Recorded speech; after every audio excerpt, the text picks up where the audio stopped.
Welcome back to the Alpha Girl Confidence Podcast. This is episode 222. And on today's episode, I interviewed Mike Clark, who is a sports psychologist at the University of Arizona and also a certified mental performance consultant. So in this episode, we went deep into so many things related to mental performance, mental health, how mental health affects mental performance.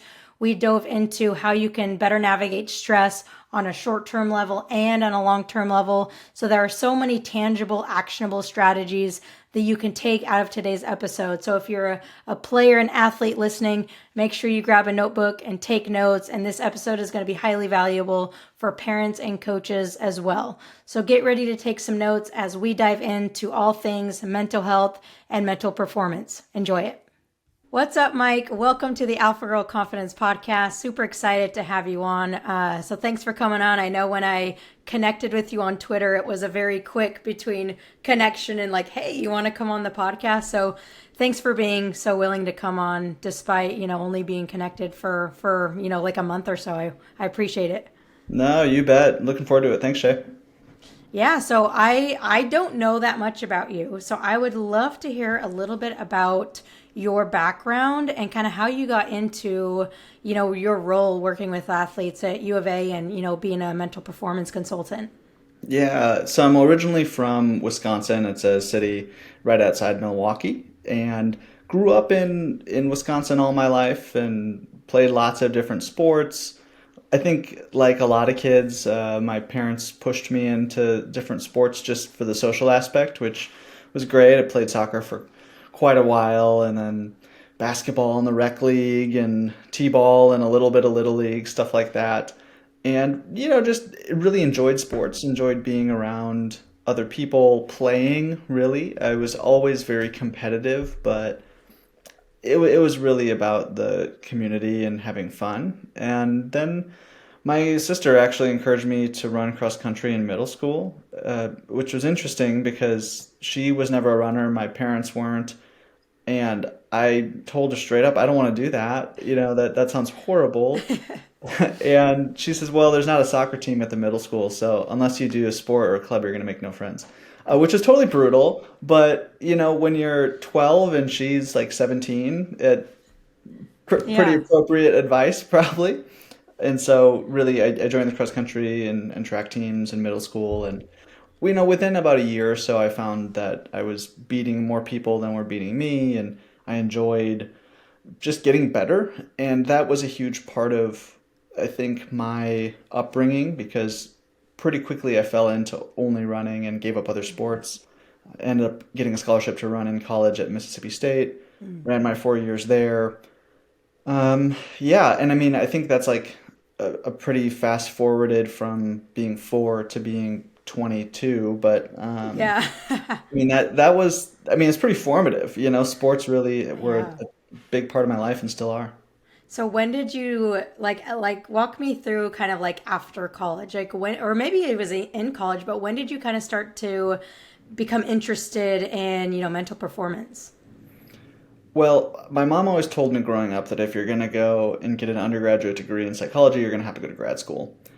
And around junior year, which is still mostly true, there are things you can do, but junior year of undergrad, I realized I should start looking into that. And I didn't like just the different grad programs that I was looking into. And I realized that I really liked sport. I realized that I really liked people and understanding what makes them tick. And I came across sports psychology on, I don't really even know, some webpage once, and it was like, okay, that's kind of cool. Yeah. But really, it was when I was visiting my folks during a winter break that I was reading in the Milwaukee Journal-Sentinel. It said, I was eating my cereal, I can still remember it. There's a little blurb in the middle, and it said, sports psychologist earns credential to Olympic Games. And I thought, oh, sports psychology, that's right. What is that? And read the blurb and really just started to educate myself more on it. Despite being at a Power 5 school, we didn't have a sports psychologist on staff, so there wasn't someone I could just go to. It wasn't around in the culture, and so I just started asking a lot of questions. Yeah. And ultimately, my coach ended up connecting me with someone else, and you know how that goes, just the Yeah. networking world. Did you ever, like when you were running cross country in college, was the whole mental performance sports psychology thing, like, was it something that you thought about or used, or was it more of just like, oh, this sounds cool? For sure. I really credit my high school coach for first really switching me on to the idea that there's a mental component to competition. He was never formally trained in sports psych or psych really at a deep level, and yet he knew so many of the concepts. And it's amazing because he wouldn't say, "Today we're working on confidence." He would say, Yeah. "Hey, how are you talking to yourself out there? Because your body language is telling me all I need to hear," in an endearing way. Yeah, yeah. And so he's hitting credible self-talk and body language, two components of confidence without formally saying it. And I think he knew what he was doing. So that was switched on for me in high school. Okay. In college, we would definitely talk about mindset and mentality.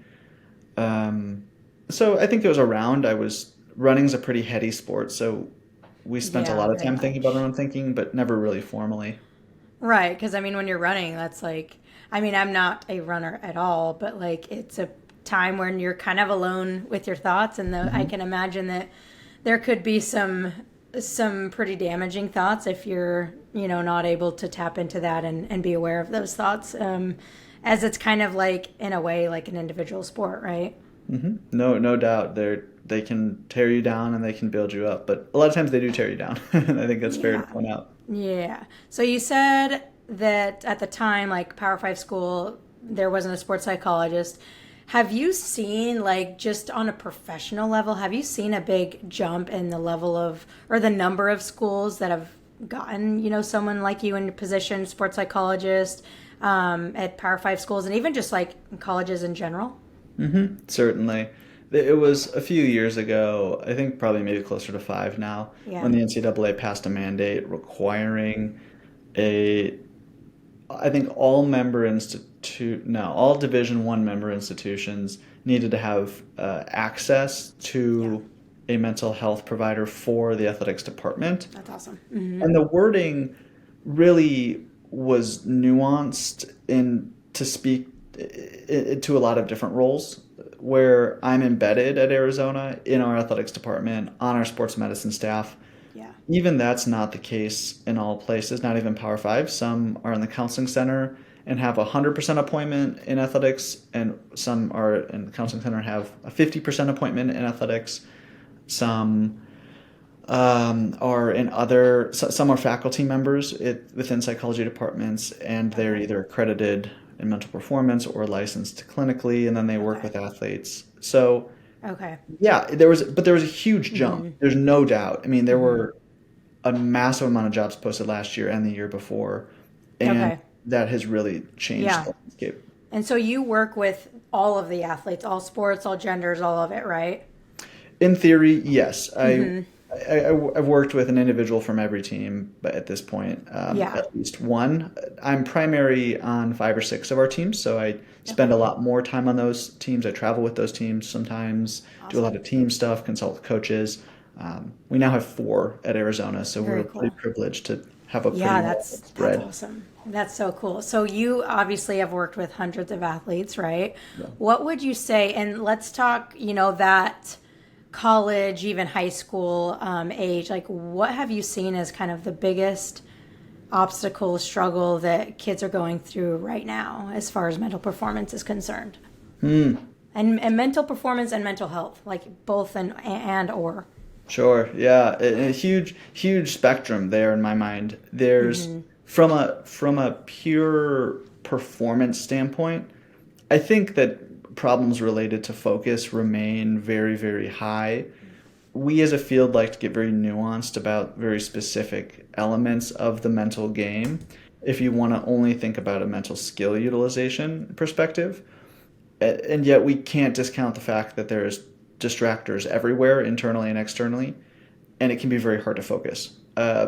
So that comes through whether it's at Arizona or work outside of Arizona all the time on Yeah. the performance standpoint. I think with a college athlete on the mental health side, I really think there's like a little cocktail of anxiety, um, low coping mechanism, and difficulty with adjustment, kind of all in one. For And sure. those, I would say, anywhere in that world is probably the most prevalent. But of course, things like depression, things like trauma, substance abuse, they Right. rear their heads at any given moment. Okay, so let's go into those a little bit more, starting with the focus thing. Mhm. So, and tell me a little bit more, like when you say, okay, focus is a big problem. How are you seeing that manifesting in their sport? I would say that it can come out in a few different ways. There are external distractors. If you want to, I mean, pick a sport, and there's going to be, some form of external stuff coming in. If it's soccer, for instance, you're going to have the defense or offense, whatever the opposing side is from you, the sideline, anything external that can get in the way. There can be internal things like I just don't know where to put my attention and I'm worried. So I'm perseverating on thoughts that aren't going to be helpful. And I That can't makes sense. actually switch into the technical cues that I've trained in practice or the visual cue that I'm supposed to be looking at that would, key me off to do the right thing. So That those are okay, like pretty common focus for sure. things that come up. What are some? Let's get into a couple, I guess, like strategies or pieces of advice for some, because I've had been asked this question before, like how do I handle all the crowd, whether it's I see my friends and I'm worried about what they're going to think, or parents are yelling, or it's a big game and so there's a lot of people. What advice would you give to kind of deal with the external part of that as far as like crowds go?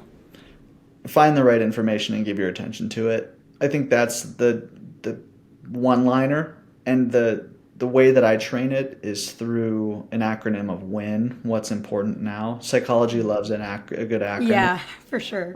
but this one I think is solid. What's important now, and it really, if you can answer that in this moment, what's important, then we're going to be really switched on to it.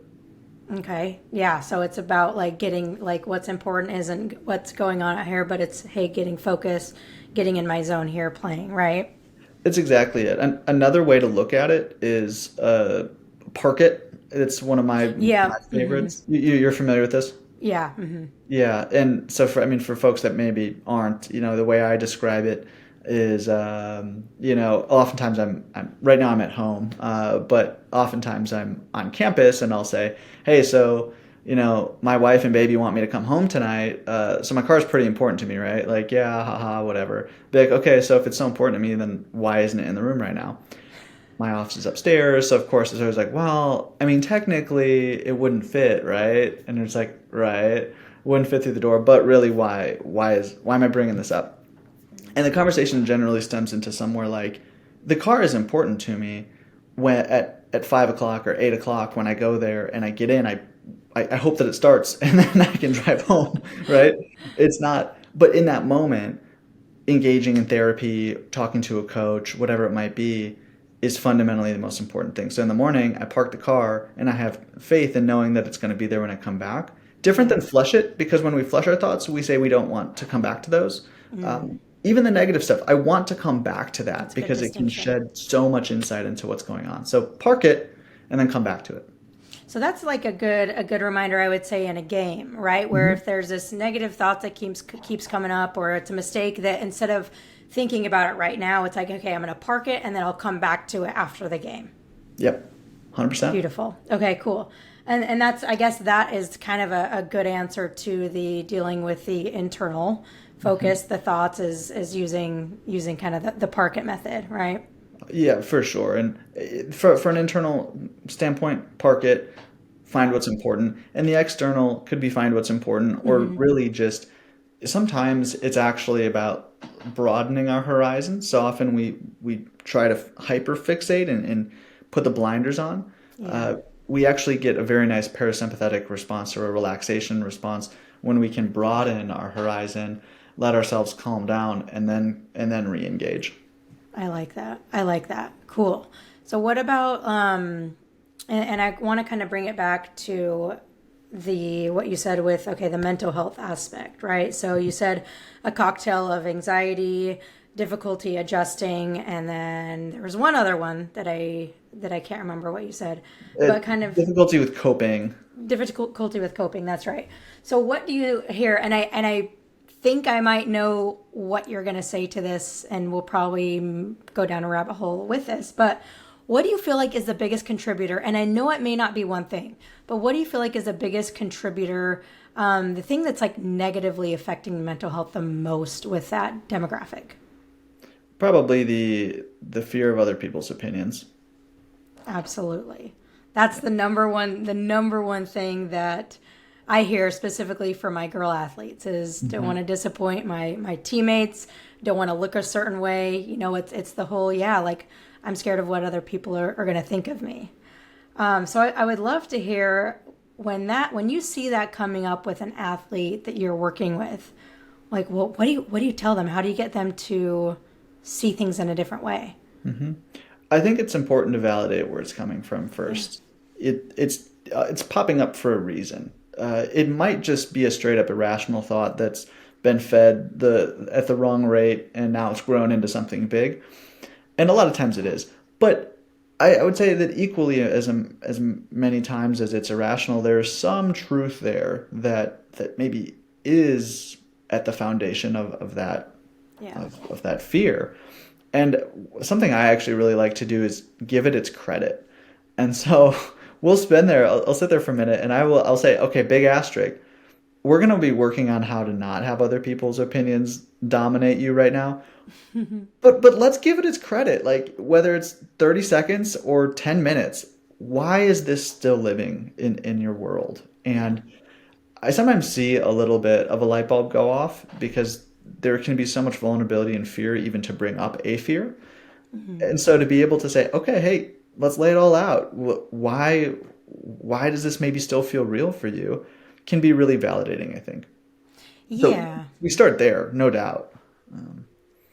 Yeah, I mean, I think that's important because number one, like, hey, it's okay to care what people other think of you. Like, it's kind of this natural human instinct we have. So I like that we're validating it. We're not fighting it. We're not trying to get rid of it because then, what you resist persists, just makes it stronger. So I think just that validating, it's like, oh, okay, doesn't have to be like this big scary thing. Like now it's out on the table. Now we can actually go in and address it. Absolutely, yes. But we do address it. That is important to not just validate the heck out of it, and then all of a sudden someone's like, okay, great, I can just live in fear. It's like, well, I don't think that's what you want, and I don't want that for you, so why don't we address it? So yeah, the one way in, and if we want to go really clinical, we could just thought challenge, we could find different perspectives, we can learn to accept. There are a number of really theoretically sound intervention strategies.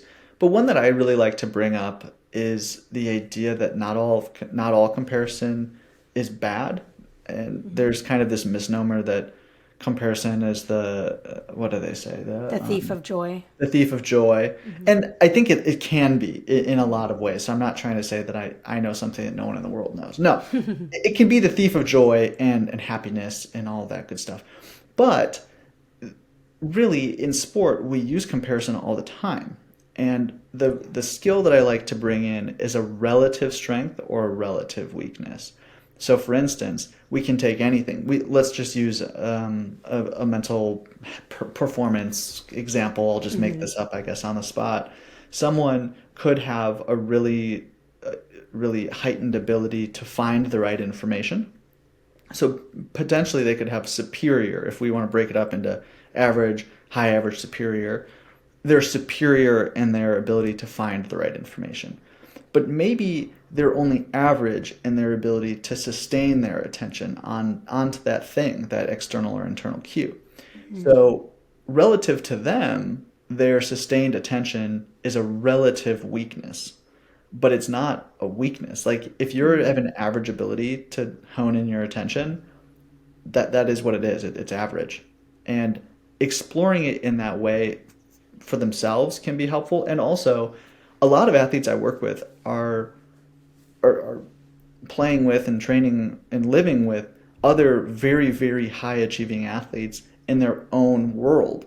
And so think about it. You might have an All-American on your team who's superior in a few things, and you're only high average. So it when you compare yourself to one of 20 in the entire US, for instance, it's very easy to see yourself as a failure when really Right. it's like actually you're crushing it.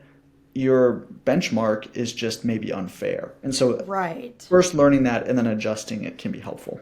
I mean, earlier you're talking about zooming out. I see zooming out being an effective perspective on this as well, because again, Mhm. you're zooming into your world. But if you zoom out and look at the whole picture and everybody, then okay, you're a lot higher than you might think you are.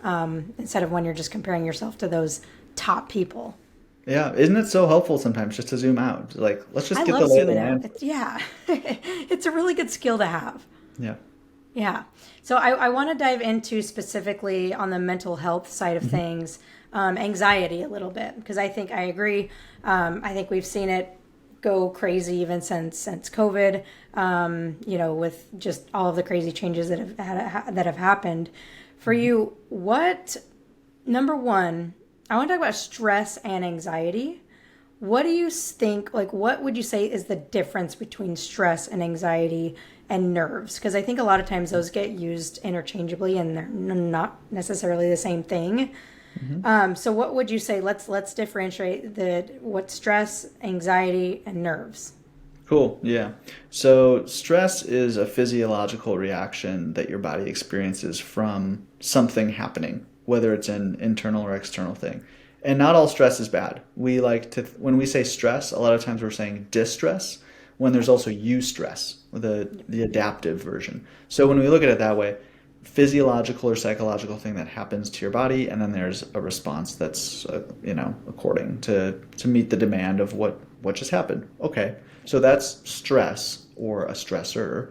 Right. Anxiety, the fear of something happening in the future. I think that's probably the best, more colloquial way of looking at it.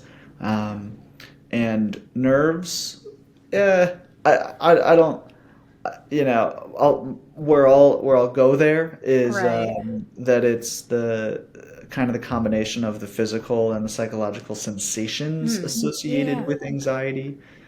But a lot of times, while I like to cut the hair, if someone's coming in like I'm feeling super nervy and super anxious before a game, a lot of times I think we're talking about a lot of the same things. But it's a great question. Right. Because yeah, I think they get used the same. Like I'm anxious before a game. Like, are you anxious or are you nervous? And so Right. that's why I like how you said, okay, nerves could be maybe a little bit of both, where you're feeling that the physical sensation of the stress, so to say, Hmm. but then also the future, like for a lot of kids, it's what if I make a mistake, and getting into the future thoughts about what they don't want to happen in a game, right? So before, let's talk a little bit about like the pre-game anxiety, nerves, Hmm. however we want to say nerves and Hmm. anxiety here. Yeah, sure. What are some things that you've seen your athletes do that have helped them kind of to manage? And I don't know if even manage is the right word, but to work with those nerves and anxiety. Hmm. Hmm. Yeah, for sure. I think routines are massive, and it's a nice way to bridge the gap between someone who's maybe full time doing the mental health or performance stuff and someone who's coaching. Yeah. It we can both grab onto that and say, hey, what's the routine that you need to do on game day? I like to really break up some of these routines into so that it's not just like one 12-hour routine, but it could be like, Right. what's your morning routine normally, not on game day, and on game day? It's probably about the same. You probably get up, you probably use the restroom at some point, you probably drink some water, or maybe you brush off your face or your teeth, who knows, whatever. But like, whatever that like normal morning thing is, let's keep that going on game day. Hmm. Um, unless there's some very, very good reason why it shouldn't be there. But the only thing that normally comes up there is like caffeine intake. Some people on a normal day might over caffeinate in the morning so that they like accidentally or they're like whatever. So maybe we adjust that on game day. But now we're getting nuanced. Yeah. That stuff's important, but then also like when you get to the facility or you get off the bus or whatever it is, then what's your routine?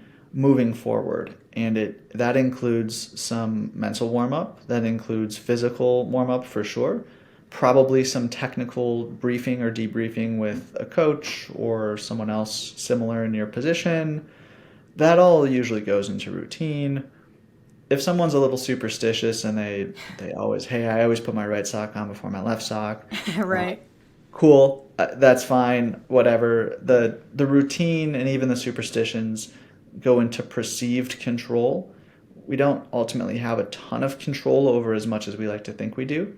Yeah. But when we perceive that we have control, performance goes up. So routines are there are other things, but I think that's like a pretty big one that I talk about with a lot of people. Yeah, and I like that because routines can look completely different from one person to another person. It's not about having the routine that your teammates have, but finding a routine that works for you and, like you said, gives you that perceived control. Because if you feel like you're out of control, at least for me, that's when the anxiety starts to spike up. And something that I did as an athlete, and I've seen you kind of talk about it on Twitter, is imagery or visualization. And it's something that I talk about a lot. I have my girls do. So I'd love to hear from your perspective, like, what are the benefits of it? Like, why should we do that before a game? Right. I mean, I think you're getting mental rehearsal out of imagery or visualization. For the sake of most conversations, I use the words interchangeably. I think at the academic level, there are differences in nuance, and I respect that. But if an athlete comes to me and they're like, "Hey, I want to improve imagery," great, we're going to call it imagery. And really, all it is we're getting reps mentally. We're going there. There's the old adage that like the brain doesn't know the difference between what's real and what's imagined. It's a little bit of a stretch. We're working different cognitive structures and systems when we're visualizing versus living like in real life. But it's a digestible way for, I think, a lot of youth athletes to think about it. Like, oh, you want to feel like you've been there before, so let's pump a lot of good images and even videos into the brain. I think that's the benefit. I think that's why a lot of times we do it, is to feel more prepared and really to be more prepared. Right. I mean, like, preparation breeds confidence, right? So it's kind of that preparation there. I sometimes have girls that'll come to me and like, okay, I tried visualization. I ask them how it was. They're like, oh, it was good, but I kept visualizing like me messing up and doing bad. Like, I'm sure that happens to a decent amount of people. Like, what would you say to someone who comes in and says, it's not working for me because I keep visualizing the negative stuff? Well, I'd ask them where it starts to get negative. Is it from the beginning? And are you anticipating the negative? So if you're anticipating it, you're probably going to make it happen, which isn't going to be helpful to you. Right. The ways that I would like to get around that is to talk through what they would first want to see themselves doing and break it up into little snippets. So if it's a golfer and they're like, well, I just see myself shanking it. It's like, well, let's just break the visualization down then. Let's go your pre-shot routine. Can you see it through your own eyes clearly in live time and really in an optimal way? Good. Those 4 foundational things, move forward and keep going. Well, then I'm going to be over the ball and I'm going to see the ball and there it is. Okay, boom, stop. Go back. Get that rep. Don't even hit the ball yet. Okay, so we're building. And then we might build out, what does the optimal shot shape look like in your head? Is it a high draw? Is it pulling more? Is it low? Is it a stinger? Whatever. And can you see that? Maybe you find stuff online of, there's no shortage of golf stuff. You can find the shot shape.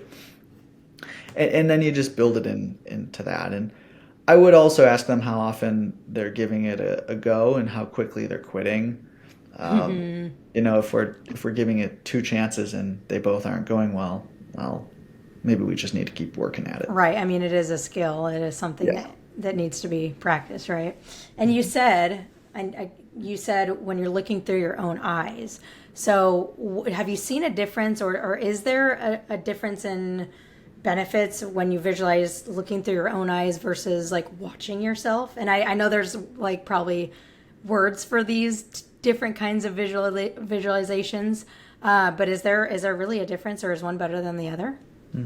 It's one of the things I often ask athletes when they say, hey, I visualize all the time. I'm like, great, where's the camera? And they're like up, like where like the game film is Yeah. shot from. And I say, okay, is that how you play soccer, or is that how you play baseball? Well, no. Where's the camera then? Like right here in my eyes, or however they want to describe it. And so then why wouldn't we do that? And to answer your question specifically, yeah, first person perspective is how we want to train visualization. It's if we're trying to prepare ourselves for doing something, we want to make it as in vivo and as real as Yeah. possible, including where the camera's coming from. Does that elicit more of like a visceral response when it's coming first person? Yeah, it definitely makes it feel more real. It's what you think you'll see, and oftentimes it is what you'll see. Yeah, it's actually when I started visualizing way back when I was in college, I never thought about like first person or my camera was up high too. I was always watching myself. It wasn't through my eyes. So when I learned about doing it through my own eyes, it kind of took me a minute to like figure out how to. It was like it wasn't as natural to me to like see it from that perspective. So that's and it's interesting why maybe some people do you know if there's like why would someone do it through their eyes versus up here? Or is it just whatever happens and just happens? I don't know that I have a good answer as to why, but I would assume that for sports where you watch a lot of film, that's what you Yeah. normally are seeing, which Right. is fair. That makes sense. Yeah, and it's also like kind of fun to imagine yourself being the person taking the penalty shot, going up, and like seeing it all from the third person perspective. It That's can be true. fun, but I don't know that it's as impactful as it Right. could be. Cool. Yeah, so I want to talk about shift a little bit to stress.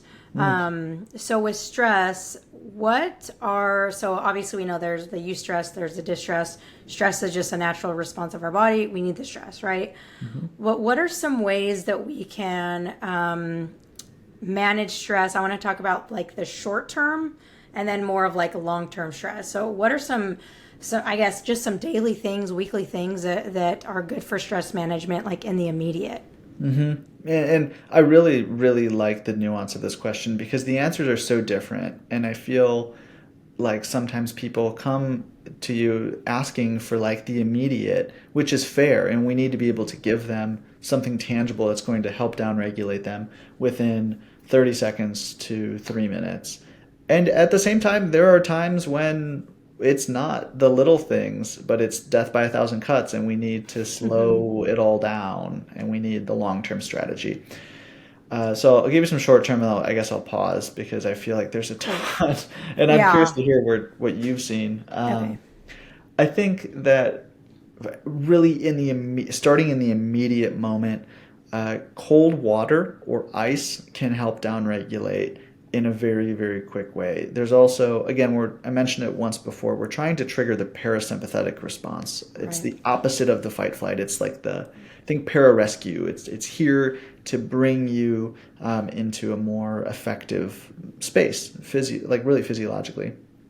So, drinking or sipping cold water, cold compress, whether it's just a cold towel or ice, literally back of the neck, wrists. There are a few other zones, like even like behind your knees. I think is one of them. Not as common that I use, but these trigger a response. So go there. If we can't, sometimes I'm working with a pitcher and they are on the mound or in the circle, and Right. they can't be like, hey, time. Okay, I'm gonna go grab a cold pack. Like, not quite. Right. So then we go to something like texture, and so you can almost think like fidget spinner, but more like with their equipment or their clothing. There might be like a seam on the side of like their uniform. Again, if it's a baseball or softball example, something in the mitt. My encouragement would be to only go to that spot to downregulate. So it's not something built in, but like I always go up here instead of down here. Yeah. Find that texture. I think that's a big one.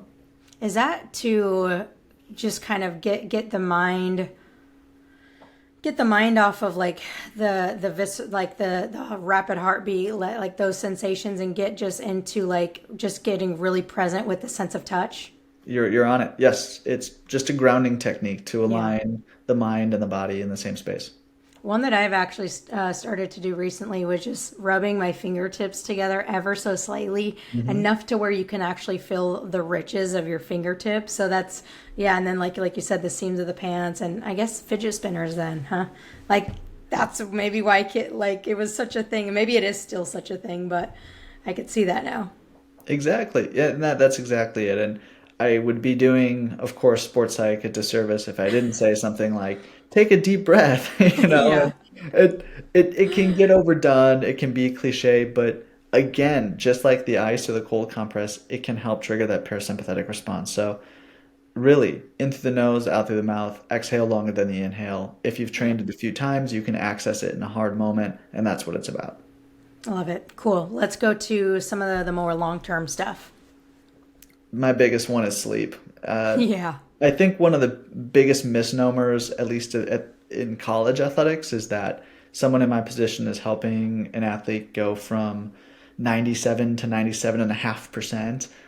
It's what I thought before taking the job, actually, and I guess before my internship before this, but um, it's really not. Sometimes it's the case, but really it's realizing that there are stressors of class, there's general physical development still happening, there's cognitive development still happening, there's stress of life, and we haven't even talked about their sport yet. And so we need to realize that the athlete is coming from a spot where the glass is not nearing full, and realizing that if we can improve a few very fundamental and core things, like sometimes it's something in the nutrition world, I stay out of that, but I do recognize that's a huge space, or sleep. um, Great. I mean, if you could sleep 8 to 9 and a half hours a night, if you're between really 14 and 25 and a high activity person, start there, and you'd be amazed at just your propensity to manage conflict at a more efficient rate, and also that your cup will be more full. I love that you Sleep. started with sleep because a lot of times we'll go to all these like biohacking stuff, and it's like, well, why don't we just start with like the thing that literally affects everything? Like, let's just start with what we need. Almost important as breath itself is sleep, right? And for teenagers, what I've seen, and I'd love to see what you've seen, is that they're not getting enough sleep and not getting quality sleep. And one of the reasons why is because they're up on their phones scrolling way past when they should be actually asleep. Have you seen that? Is that something that you notice? Of course. And I Yeah. know we're not in the room with them, but like just by asking them, like what time do you get in bed? What time do you fall asleep? What are you doing in that time where you're in bed and you fall asleep? So I'd love to hear your thoughts, I guess, just on how technology and phone scrolling can affect sleep in general. Well, we have another hour. I know. No, really, I think it is important for us to first acknowledge how motivated they are to change any of these behaviors or even to talk about them. If you bring it up and they are totally blowing it off and they're not open to talking about it, then it's just bringing awareness to the fact that it's happening. That's probably that doesn't happen enough. I think we come down on youth athletes for this before we even assess where they're at with their stage of change. But I think at this point in 2023, most kids recognize that it's not like helping their sports, and there can be kind of the way in and saying, hey, so if you're really trying to improve a bunch of stuff and you're trying to optimize what's been going on for you, what do you know about sleep? And then that's kind of where I go next, and just understanding if they do actually know the benefits. So let's not assume they do. Right. And I'm actually surprised more oftentimes than not that it's not like a widespread, like the drop off from I know it's not helpful if I don't sleep to why sleep is beneficial. It's a totally steep drop off. Okay. And so then you bring in things like physical recovery, you bring in mental recovery. You can talk about changes in mood in a positive way when you're more well slept. Um, you know, just at really any angle that you know of, maybe that's the time to bring it in. And finally, if someone is really motivated to actually make the change and to not be doom scrolling or Snapchatting or whatever on TikTok all night, then it becomes just a behavioral intervention like anything else. Yeah. For my college athletes, I don't talk about this next part of the conversation. I don't really share with youth sport as much as I do with college because of kind of the adult nature of the conversation. Right. But I also tell them that we're trying to condition your body to know that your bed is a place to sleep, you know, and it's a cognitive concept that not every youth athlete's going to get. So I also don't jump to it for that reason. But I really say we need our body to know that when we lay down in bed, it's because we either are really sleepy, we're gonna have sex, or we're sleepy, or we're sick, and that's Right. it. The three Right. S's. And Yeah.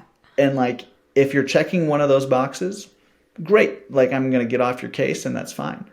But if we're eating in bed, if we're studying, watching TV, on our cell phone, we're actually conditioning our body to know that the bed and the warmth and the weight of the blankets and everything Right.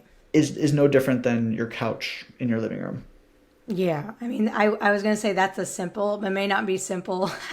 Well, it is simple, maybe not easy for a lot of Right. people to make that change of like, and one thing I did, because I used to like, once in a while I would like work in bed and I would have my phone next to my bed, but probably for a year and a half or so, like my phone charges in another room. It's just like, it is a simple change and it's been one that I never miss my phone and actually I'm grateful for it so that if I have those times where I can't sleep, I don't just roll over and grab my phone because I know that's a big one too that disrupts the sleep as you're, in the middle of the night. So I think it's just like you said, being aware of it and then making some of those slight behavioral changes. Yeah, exactly. And I think the little caveat is if you have a light, a little reading light and a book and you're reading in bed to downregulate, way better. But as soon as we start to be like, well, I read on my phone, it's like, Yeah. no, okay. Get a We're book. slippery slope. Yeah, there's a lot of nuance we could get into there. Okay, so sleep, if you were to give one more as far as long term managing stress, what would that be? It's kind of a one-two punch. I like to bring in things like intention and gratitude for a long-term stress reduction strategy. So at the beginning of the week and or every day, set an intention. It's different than a goal. A goal dictates that if you don't achieve it, you failed. And that's okay to fail a goal and to acknowledge that we failed a goal and to use the language of failure and et Yeah. cetera, et cetera.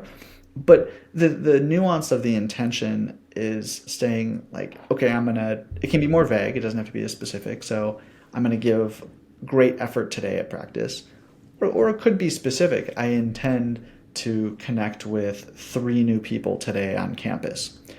Okay, well, let's use the second example. What if you go to campus, it's a ghost town, and you saw 2 people, you connected with the 2 people you saw, there was not a third.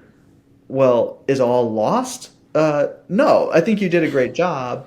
You would have failed a goal, but with the intention, the framework wasn't there to complete it, and so it doesn't add a stressor, but it builds you up at the same time. And so when it's managing stress specifically, it's understanding what the stressor is and being intentional about doing something about it.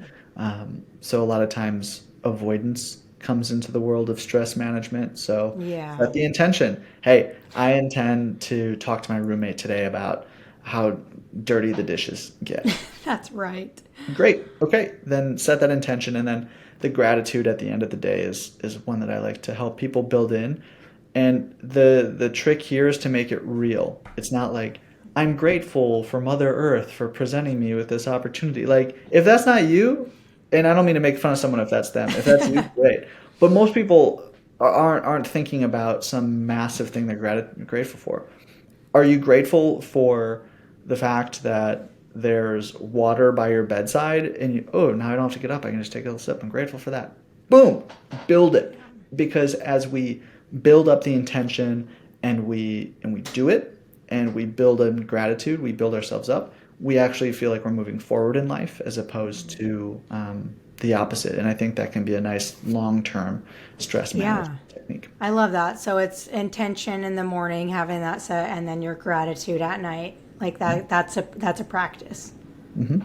I love that. Yeah, I do something similar, but it's kind of like a mix of gratitude and intention in the morning, and then like highlights and lessons at night. So whatever works for you. But I love, like, I'm a huge like gratitude advocate as well. So I'm glad that was something that you built in, because look, sleep, all the things we talked about, sleep, gratitude, intention, none of these things that we talked about require any money, and they don't require a whole lot of time. That's I mean, exactly sleep it. does. I guess sleep requires like a lot of your day, but like obviously, you know what I mean? Like, it's free. It is, yeah, and that's the magic of a lot of this. I'm not in the business of overcomplicating improving our mental health or mental performance, and occasionally, and I can think of, a handful of people that come to mind immediately who are doing all of the things. They're great reflectors. They sleep enough. They have great nutrition, and also they let themselves eat what they want. They're doing all the things. They come to you and they're like, but I'm still struggling. That's when the work can get really nuanced and fun. But Yeah. but to your point, a vast majority of pretty much all athletes, and I would think other high performers and coaches and ourselves, could you sleep more? Could you improve the quality of that? Could you manage stress? Could you fill your cup back up? Yeah, if you're doing those Right. things, I think you'd be amazed at what can start to happen. Yeah, I mean, I think it's even just asking the question, like, what's the simplest thing that I can do that's going to move the needle forward? And just doing that thing instead of trying to do all of the things, like, shiny object syndrome. I've been guilty of that in my past, and trying to do all of the things. Well, what if you just picked one or two of those things and just did them really well?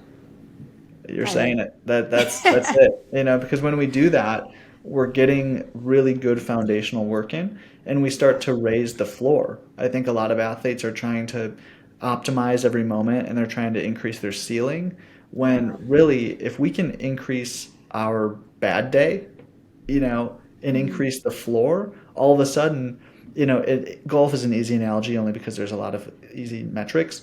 It's like, one golfer in particular I've worked with for a while now. What's a bad day for you? Well, shooting one under is a bad day, right? In college, what was it? Well, if I was shooting par, maybe one over is a bad day. And so it's like, if your bad day's one under, you have if your bad days are better than they've ever been, your average is just going to improve. And I think that's really what we're after. So yes, whether it's I sleep, love that. technical stuff, understand the foundation and feed it.